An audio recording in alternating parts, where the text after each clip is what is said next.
लड़वा मान बाबा मत घबराना मत घबराना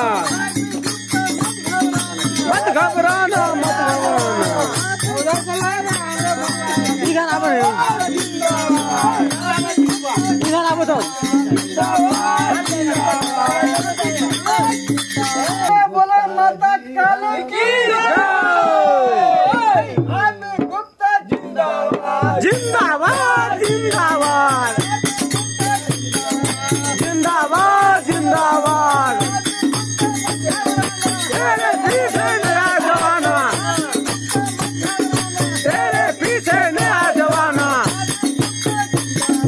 जिंदाबाद जिंदाबाद जिंदाबाद जिंदाबाद जिंदाबाद जिंदाबाद जिंदाबाद जिंदाबाद जिंदाबाद जिंदाबाद